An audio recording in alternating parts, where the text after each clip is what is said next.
han podido entrar, que están, quizás alguien que está por primera vez.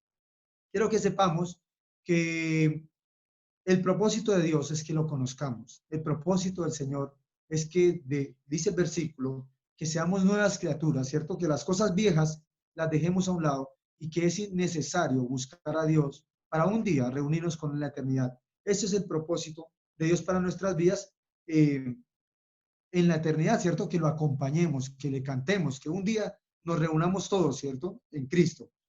Eso en cuanto a qué significa estar en Cristo. Ese es el significado de vivir en Cristo. Vamos a ver las 4 características las que ya habíamos hablado del testimonio de una persona que ha nacido de nuevo. Primer característica, tus yo creo, yo pienso, a Dios no le importan. Isaías 55:8. Porque mis pensamientos no son vuestros pensamientos, ni vuestros caminos mis caminos, dijo Jehová. El Señor nos ha mostrado a través de el tiempo que hemos compartido en la iglesia, a través del tiempo que hemos compartido principalmente en la intimidad con Él, en el poder de su palabra, experimentando lo que habla en nuestras vidas, también en la oración, ¿cierto? De que por la falta de conocimiento, algunas veces, o hay personas que pueden estar adorando, perdón, a un Dios creado, ¿cierto? Por nosotros mismos, a un Dios que está ahí solo cuando lo necesitamos, a un Dios conveniente que hemos creado con nuestros pensamientos, ¿cierto? Y podemos estar caminando por una falsa salvación que nos lleva directo al infierno, porque simplemente decimos, sabemos que Dios está ahí, pero solo cuando lo necesitamos algunas veces. Y el Señor nos muestra que nuestros pensamientos no son como los de Él, que Él un día nos sacó de lodo cenagoso, ¿cierto? Pero que el conocimiento es de suma importancia. El conocimiento es de suma importancia, ¿cierto? Es importante escudriñar las escrituras, es importante pasar todo por la palabra de Dios, porque si no hacemos esto, probablemente nuestras decisiones se ven afectadas por nuestros pensamientos, más no por el poder de la palabra de Dios.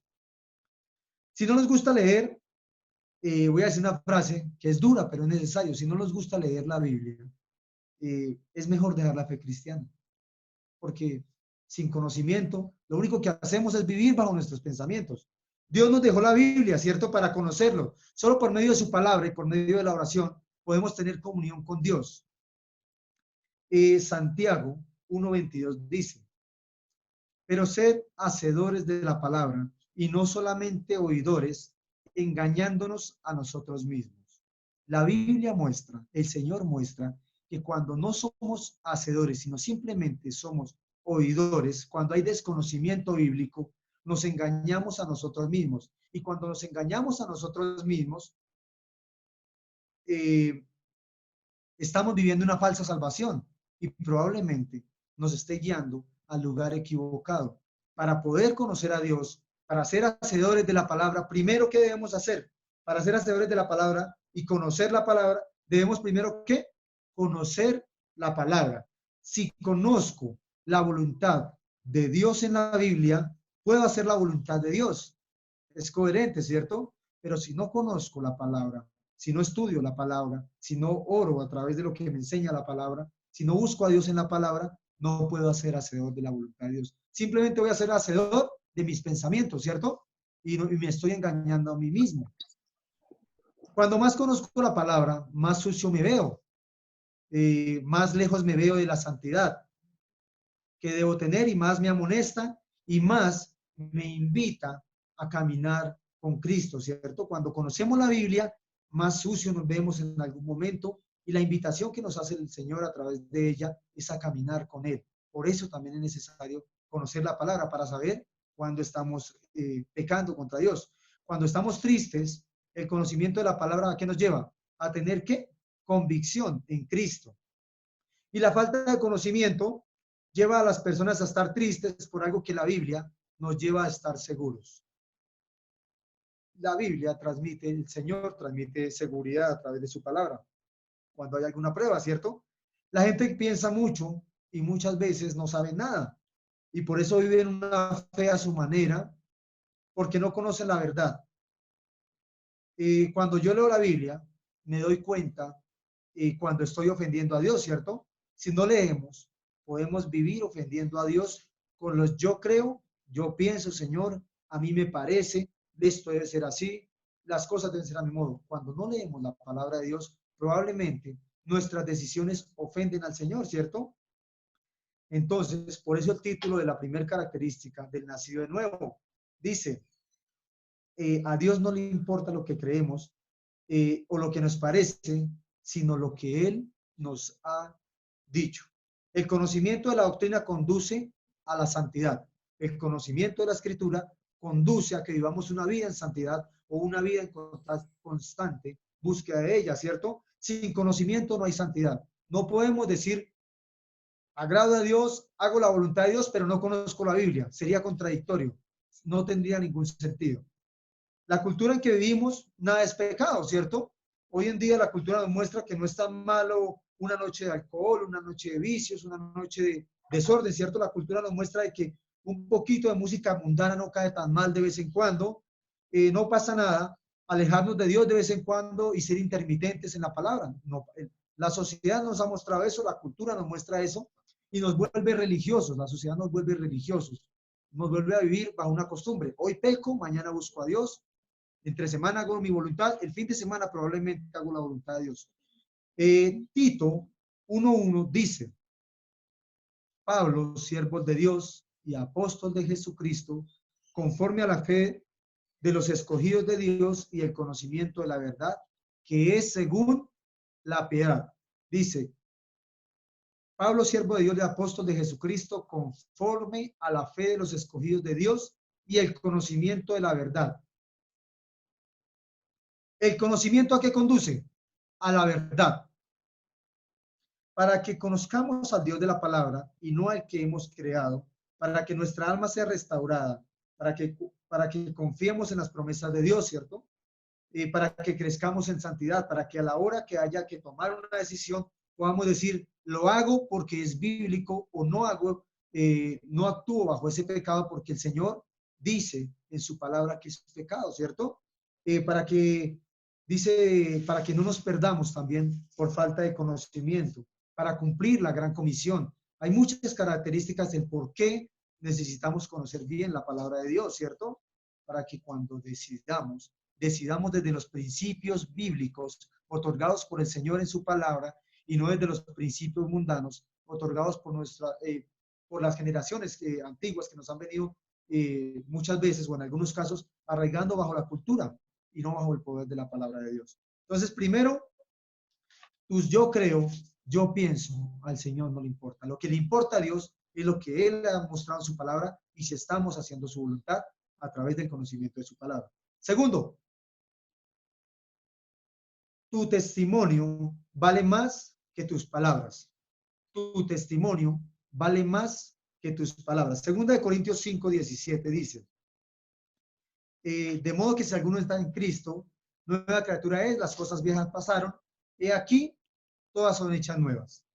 Pablo enseña a la iglesia de Corinto, miren, ustedes son nuevas criaturas, ¿cierto? Él está enseñando. Él dice, mire, ustedes son nuevas criaturas, ya no son los mismos, ya no viven como antes.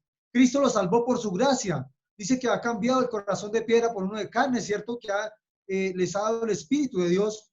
Y dice, pero ahora hay un estilo de vida propia de los salvos. Los salvos viven de una manera diferente, los salvos hablan de una manera diferente, los salvos obedecen conforme a la voluntad de Dios. Los salvos no viven ya según la vieja naturaleza.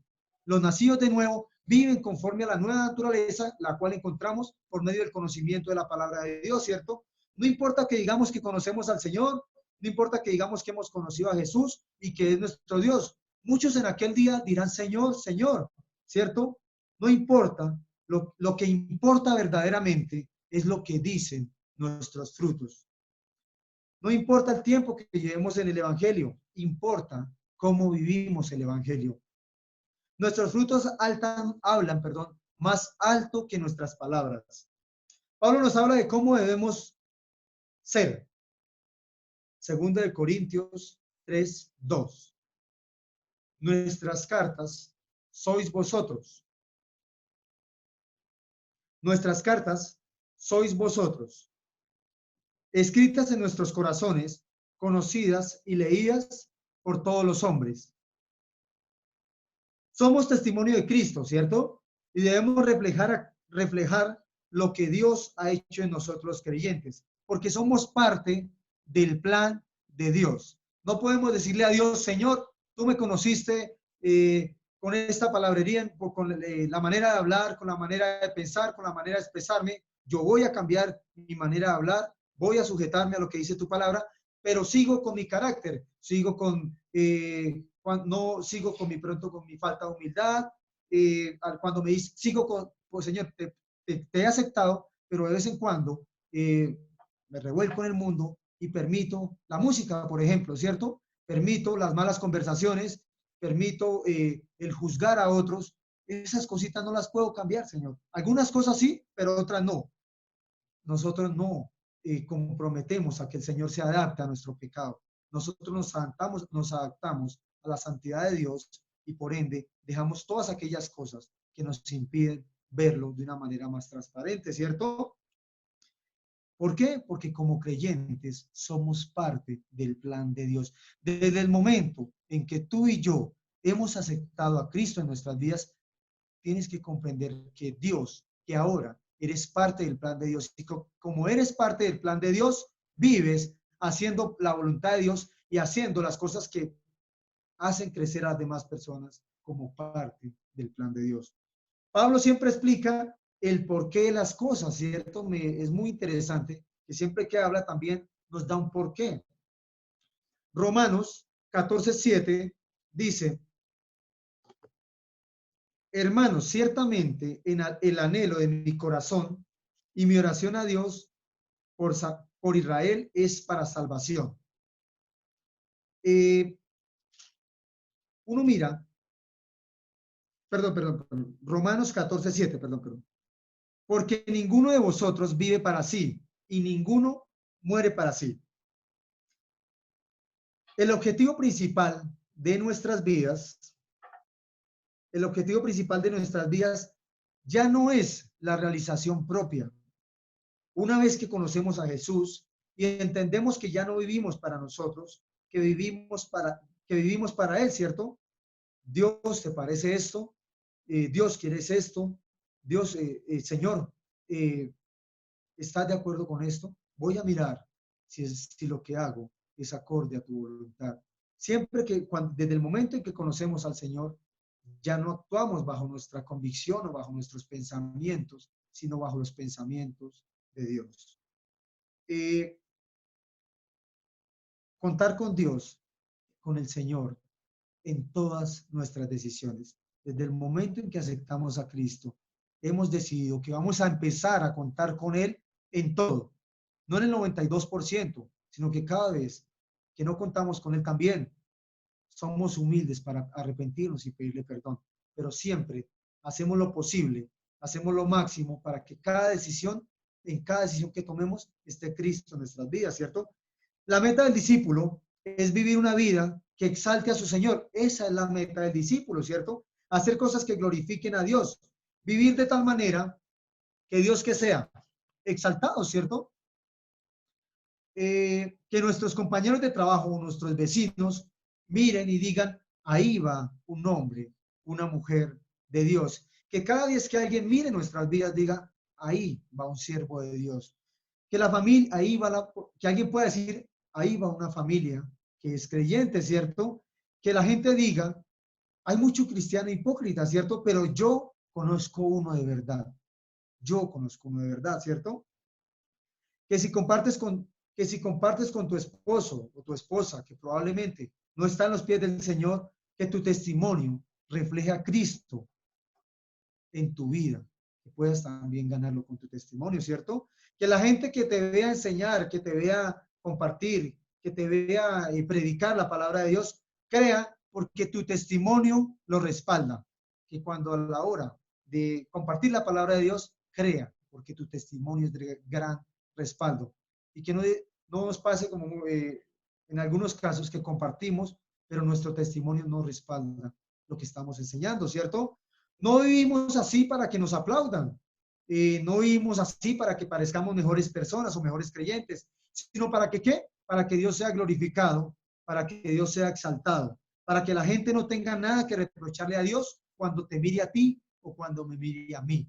Que a la hora de vernos a nosotros como hijos de Dios, vean a Cristo y puedan sentirse contentos, puedan sentirse bien a la hora de compartir con nosotros. Hoy en día vemos contradicciones, ¿cierto? ¿Cuánta gente dice que, por ejemplo, que todos los curas son violadores, dicen que todos los cristianos, los pastores son ladrones, ¿cierto? Porque están difamando el nombre de Dios y porque el testimonio de ellos, del Señor en ellos, está siendo avergonzado. Entonces la gente muchas veces toma ese concepto general y lo comparte, ¿cierto? Porque muchas veces, muchas personas han difamado el nombre del Señor, pero que nuestras vidas no se preste para avergonzar a Dios, sino para glorificar y exaltar a Dios. Podemos hacernos una pregunta en este momento, ya a mitad de enseñanza. ¿El Señor está siendo glorificado o avergonzado con nuestra manera de vivir hoy? Con tu manera de vivir, con mi manera de vivir, ¿el Señor está siendo glorificado o avergonzado? No podemos engañarnos y justificarnos con la frase que dice, no me mires a mí, mira a Cristo. No nos engañemos, son excusas. Y siempre que tomamos esa frase como excusa, siempre tomamos esa frase como excusa para vivir de la manera que queramos, para vivir como queremos, ¿cierto? ¿Por qué no decimos, como dijo Pablo, 1 Corintios 11:1? Ser imitadores de mí, así como yo de Cristo. No utilicemos la frase de cajón que nos justifica frente al pecado, ¿cierto? Dios, debemos decir esto, ¿cierto? Porque no podemos decir que imiten a Cristo porque nuestras vidas no lo hacen, ¿cierto? Y nos toca usar esa frase con la cual nos engañamos. Dios quiere que lo imitemos. El Señor quiere que seamos lo más cercano de caminar con el Maestro.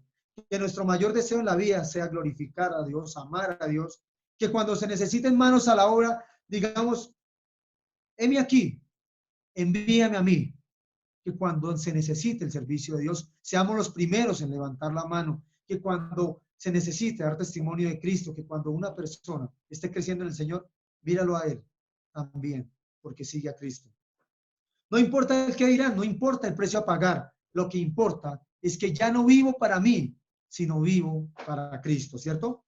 Hemos visto dos características, nos quedan dos para finalizar. Tercer característica, nos toca así, sin perder tiempo, y es otra característica, es nuestra reacción frente al mundo. Ahora sí vamos a ir a Romanos 10:1. Nuestra reacción frente al mundo. Nuestro testimonio es parte de nuestra reacción frente al mundo, ¿cierto? Dice, hermanos, ciertamente en el anhelo de mi corazón y mi oración a Dios por Israel es para salvación. Pablo sabía, ¿cierto?, que había habido un rechazo de Israel hacia Dios y él daba su concepto en sus palabras qué quería para este pueblo. Él decía, el anhelo de mi corazón y mi oración, el deseo de mi corazón es que sean salvos. Que cuando alguien te pregunte, como hijo de Dios, ¿qué piensas de los musulmanes? Podamos responder, el deseo de mi corazón es que sean salvos. ¿Qué piensas de los homosexuales? El deseo de mi corazón es que sean salvos. ¿Qué piensas de los católicos y su adoración a las imágenes, a la Virgen, ¿cierto? Podamos decir, el deseo de mi corazón es que sean salvos. Que mi respuesta siempre sea anhelar la salvación, ¿cierto? Que cuando hablemos con un ateo, no lo cuestionemos, no lo juzguemos a él, podemos juzgar su pecado, pero no a la persona, ¿cierto? Pero que el deseo de nuestro corazón es que sean salvos, que con nuestras palabras no matemos a la persona, sino edifiquemos a la persona. Que a la hora de alguien compartir con una persona incrédula, no lo ataquemos. Podemos atacar su pecado, pero que lo abracemos con amor y le deseemos que nuestra oración sea para ganarlo. Lo triste es ver evangélicos que en vez de mostrar amor con el homosexual lo llaman, por ejemplo, hijo del diablo, ¿cierto? O cuando vemos una manifestación feminista a favor del aborto, los tratamos con odio. Y es triste que venimos de un Dios que nos enseña a pagar el mal con bien. El Señor dice, bendecid a los que te maldice y amar a vuestros enemigos. El Señor nos muestra que no vivimos bajo la condición del mundo, que no es ojo por ojo y diente por diente, que es siempre que hay algo malo, lo confrontamos o lo exhortamos o lo confrontamos con las respuestas bíblicas, ¿cierto? Si alguien critica nuestra fe, no debemos criticarlos, debemos orar por ellos. Prediquemos la palabra. Podemos decirles que lo que hacen es pecado, pero con amor, mansedumbre y humildad. El odio nos salva, pero el amor cubre multitud de pecados. ¿Cuántos de nosotros señalamos y no tenemos en cuenta que tenemos pecado también, cierto? No hay que despreciar a otros porque su pecado tiene otro nombre, porque aún cuando estamos en la iglesia seguimos luchando con algunos pecados, ¿cierto? Con muchos pecados, perdón, no con algunos. El amor es la base de la salvación de esta época. Juan 3:16, porque de tal manera amó Dios al mundo que dio a su Hijo, ¿cierto? El amor es la base de la salvación. El odio no constituye. Las palabras vanas no edifican, ¿cierto? No quiere decir que debamos tolerar el pecado, no. En ningún momento estamos diciendo eso. Lo que quiero decir es que debemos abrazar al pecador, que es diferente, ¿cierto? Predicar salvación en Cristo. Debemos mostrar a Jesús. A veces queremos quitar el pecado, pero no mostramos a Cristo. No damos la salvación que el Señor nos ha mostrado. No somos conductos de salvación. Simplemente queremos, deja tu pecado, aléjate de esto, quítate de esto. Eso está mal, pero no compartimos a Cristo. Lo importante aquí es mostrar a Cristo. Lo importante, nosotros no quitamos el pecado. Cristo quita el pecado, ¿cierto? En la iglesia pasa que hay gente que dice, soy cristiano, y le preguntas, o en el mundo, ¿cierto? Y dices, o creo en Cristo, y le preguntas, ¿por qué?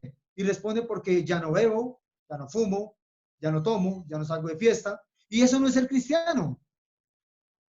Ser cristiano es tener a Jesús como Señor y Salvador de nuestras vidas, ¿cierto? Es tener una vida de sometimiento a Dios.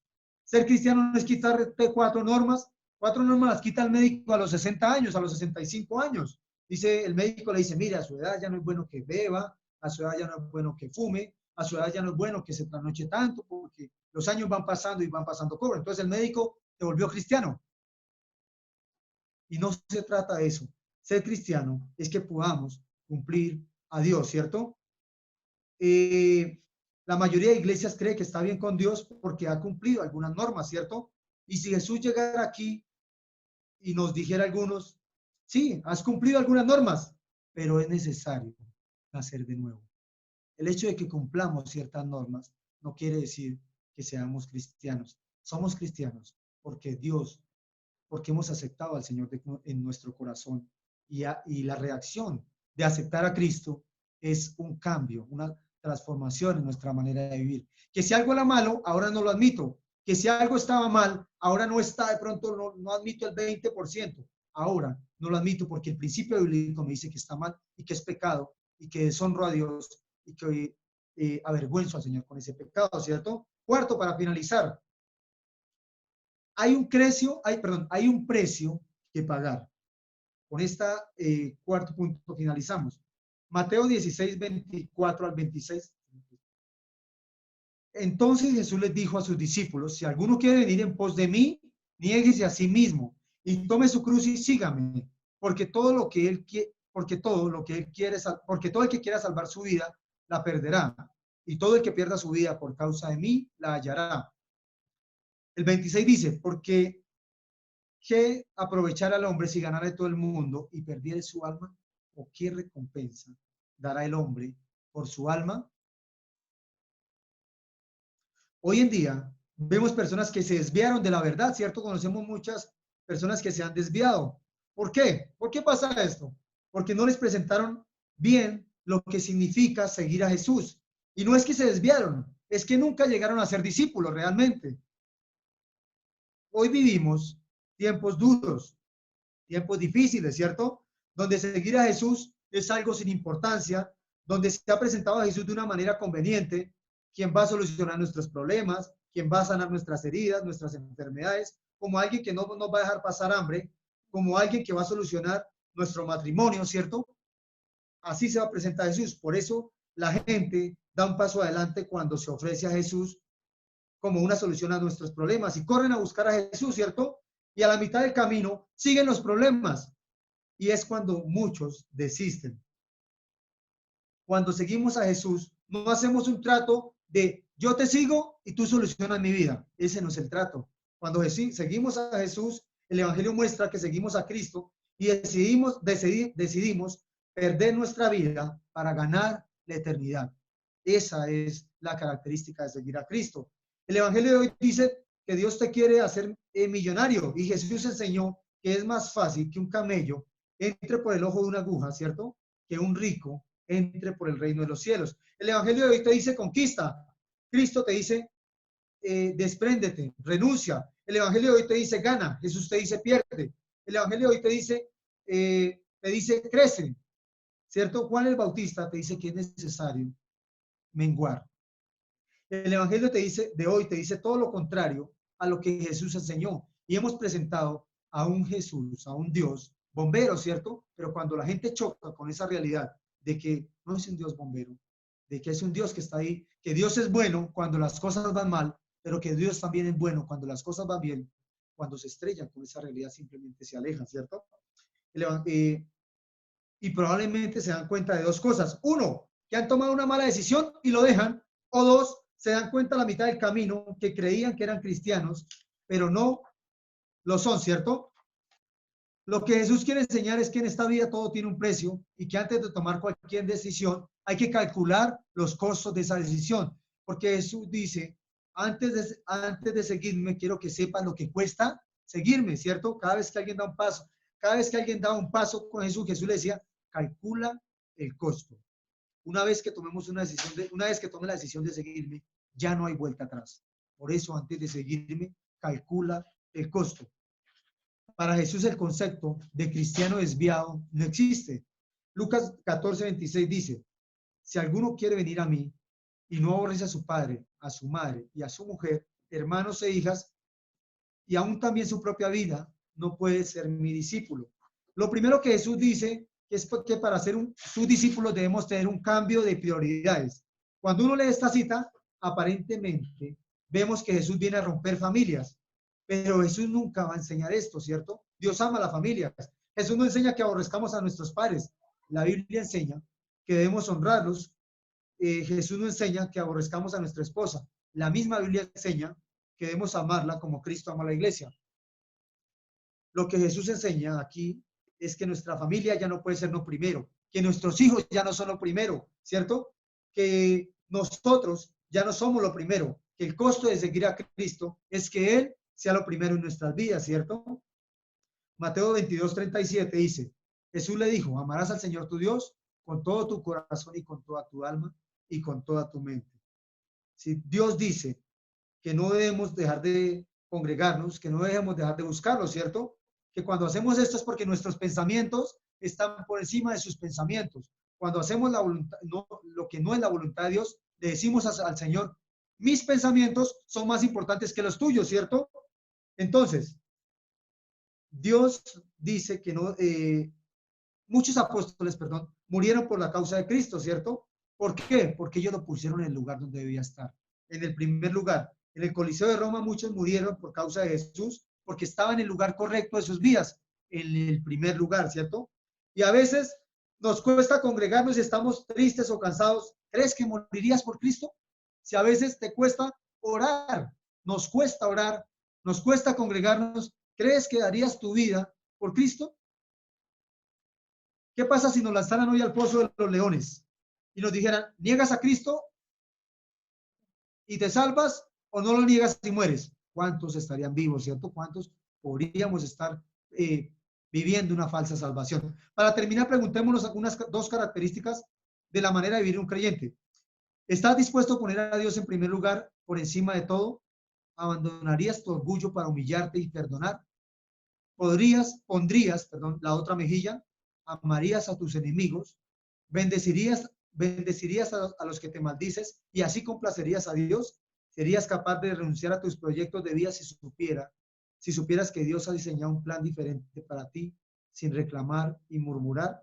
¿Estás dispuesto a renunciar a ti mismo para vivir para su gloria, haciendo su voluntad en todo momento, incluso perdiendo tu vida en el intento? Vamos a orar. Amado Señor, damos gracias por esta mañana, por este tiempo. Agradecemos por el poder de tu palabra, Señor, porque es viva, porque es eficaz. Agradecemos, Señor, porque en tu vida, Señor, nos muestras cómo debemos ser verdaderos creyentes, Señor. Nos muestras, Señor, que debemos reflejar un cambio, Señor, que nuestra manera de vivir vieja no debe manchar nuestra nueva naturaleza, Señor.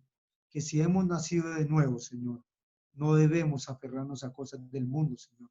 Tu palabra muestra que esto es pasajero y que vinimos a dar testimonio tuyo, Señor, que cuando te hemos aceptado en nuestro corazón, el paso a seguir es dar testimonio, es testificar, es compartir a otros, es llegar a la vida de otros, Señor, principalmente de nuestra manera de vivir, Señor. Perdónanos porque muchas veces, Señor, eh, hacemos cosas que te desagradan, hacemos cosas, Señor, en las cuales no te honramos, Señor, sino te avergonzamos. Eh, Ayúdanos, Señor, a entender el propósito tuyo para nuestras vidas, que a la hora de compartir tu palabra, que a la hora de llegar a otros, que a la hora de exhortar, a la hora de invitar, a la hora de animar, Señor, nuestra vida respalde nuestra enseñanza, Señor. Ayúdanos a entender lo importante también que es el conocer tu palabra, Señor. No podemos, Señor, decir yo te sirvo, yo soy discípulo tuyo, pero no conozco tu palabra, Señor. Perdónanos porque muchas veces utilizamos esas contradicciones en nuestra vida para justificar nuestro pecado, Señor. Perdónanos porque muchas veces también decimos, como dice el mundo, míralo a él, mira a Jesús, no me mires a mí. Señor, que podamos ser oidores y hacedores, que a la hora de decirle a alguien, sígueme también a mí, porque yo soy discípulo de Cristo, porque yo sigo a Cristo, como decía Pablo. Que cuando tengamos que responder a algo que está mal con nuestra boca, digamos, el deseo de mi corazón es que sea salvo. Que no prestemos nuestra boca para criticar, para juzgar a las personas o para murmurar, Señor. Que nuestra boca sea para edificar. Y hoy si aún no eres salvo, si aún tienes dudas en tu corazón, hoy es el día de aceptar al Señor. El tiempo de Dios es perfecto. Hoy es el día de conocer a Cristo, de conocer a Jesús, de traerlo a tu vida y decir, Señor, perdóname porque hasta hoy he traído una vida, una manera de vivir vana, una manera de vivir sometida al mundo, de vez en cuando leo, pero más sometida al mundo, sometida a lo que yo pienso, sometida a mis principios, a mis tradiciones, mas no sometida a tu palabra, Señor. Hoy es el día para empezar una vida en Cristo. Hoy es el día para someternos al poder de la palabra de Dios. Hoy es el día para someternos eh, al poder de tu Espíritu, Señor. Hoy, Señor, podemos eh, decir, a partir de hoy, quiero cambiar mi manera de vivir, quiero que habites en mi corazón y quiero que mis palabras, mis pensamientos, mis acciones, mi manera de someterme a mis padres, hermanos, hijos, sea agradable, sea buena, porque tu palabra dice, porque el poder de tu palabra dice que, que nuestra manera de vivir, nuestra manera de actuar, nuestra manera de comportarnos es la consecuencia de nuestra salvación. No podemos, perdónanos porque muchas veces hemos vivido bajo los rudimentos del mundo y hemos creído que somos salvos. El verdadero cristiano, el nacido de nuevo, se somete a tu palabra. Ayúdanos a entender que el someterse, que el cumplir, que el hacer tu voluntad es agradable, porque te hemos aceptado en nuestro corazón. No podemos voltear el concepto. Ayúdanos a entender ese propósito hoy en nuestras vidas. Agradecemos por tu palabra y oramos a ti. Colocamos este tiempo en tus manos en el nombre de Cristo Jesús. Amén.